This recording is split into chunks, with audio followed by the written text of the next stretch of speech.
Today I'll be explaining a movie titled Mokalik, which is translated as Mechanic. The movie centers on a mechanic village in the heart of Lagos. A quick disclaimer: this summary is provided solely for educational purposes and is not a substitute for watching the complete movie. It is intended to encourage viewing the entire film for a comprehensive understanding.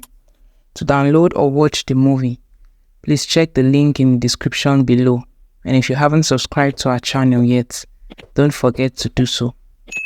Traders are seen going about their daily activities. Likewise, office workers are also trying to get to work. In the mechanic village, mechanics have already started their work on various parts of cars according to their areas of specialization. Mr. Ogida drives his car into the mechanic village and parks in front of the chairman's office, and he immediately steps out of his car and exchanges pleasantries with him. Two apprentices are seen engaging in heated arguments.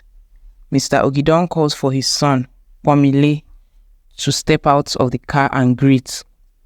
But Ponmile is reluctant, and the chairman scolded him and told him that the importance of values in society. Mr. Ogida asked Ponmile to get his bag from the car as he would be leaving him there for the day. The chairman told Ponmile that he is the chairman of the entire mechanics there and he controls the entire affairs of the village. He calls Kamuru, one of the apprentices there, and asked him if his boss Argentina has arrived, and he said no. He then told him to take Ponmile to his workshop and tell his boss to see him when he arrives. He stops at Oga Taufik's workshop so that Ponmile can change his clothes, and he engaged in light conversation with him and reminded him not to eat plenty food today since it's Goke's freedom and food and drinks will be served there. An airplane flies past and Kamuru tells Kunle that it's masked aircraft. He goes on to tell Kunle about all the aeroplanes and the time they fly past. He shows Kunle around and tells him where the vulcanizers, rewires, the upholsterers, the brake and clutch masters are, and Oga Taufik's workshop is for painting. Simi and Fatai's canteen is where they buy food to eat. And lastly, the real mechanics of all other mechanics is where his boss Argentina operates, and that's where he's an apprentice. Kamuru tells Kunle to the canteen where he wants to eat, and that's where Kunle sees Simi, the food seller's daughter, for the first time and develops interest in her. Oga Argentina welcomes Kunle and tells him that he needs to listen well and be a good boy for him to learn fast, and also introduces him to his other apprentice, Tiri. It becomes very obvious to Tiri that Kunle is a very smart boy after he countered his claim that Mercedes is the fastest car. He told him that Bugatti is the fastest car. A family friend of Ponmile's parents came to the workshop to fix her car and saw Ponmile there and was surprised and immediately asked his mom and asked her why she would agree for her son to be brought to a place like this to learn a trade instead of sending him abroad for summer holiday, and the mom told her to let him be, and that's what's good for her son. Kunle goes to meet Simi and meets her singing, and he tells her she sounds like an angel. Simi asks him where he stays and he says on the island, and she asks him what a boy from a wealthy family is doing in a mechanic workshop, and he told her that it is that brought him here since he wasn't doing well in school, and then after spending the day here he can decide what he wants. The chairman commends Kunle because Argentina told him that he did well in his workshop. Chairman takes Kunle to his friend's place, Oga Nepa, so he can learn a few things from him.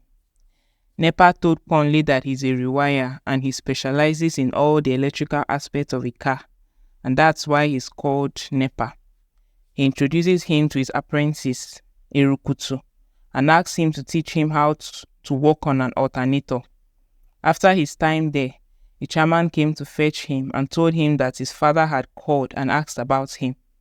He also told him that whatever his father is doing is for his welfare and because he loves him.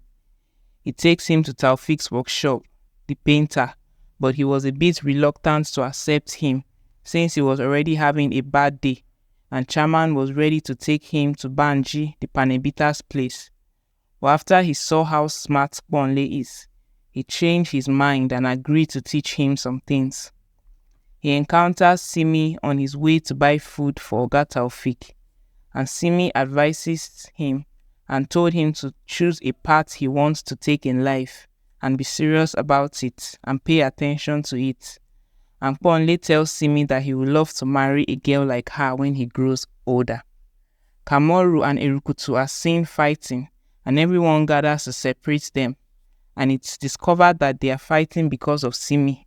And Oga Argentina called them a fool because Simi was already engaged to Goke, who is doing his freedom that day in the workshop.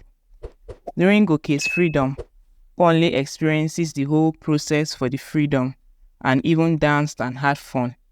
When his dad came to pick him up, it was obvious that he really enjoyed his time in the workshop.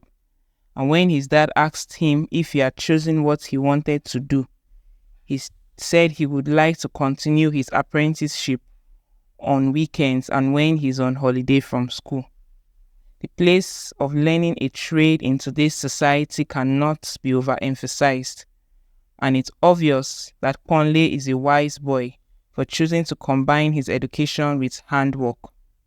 What do you think of this movie? Leave your opinions in the comment section below.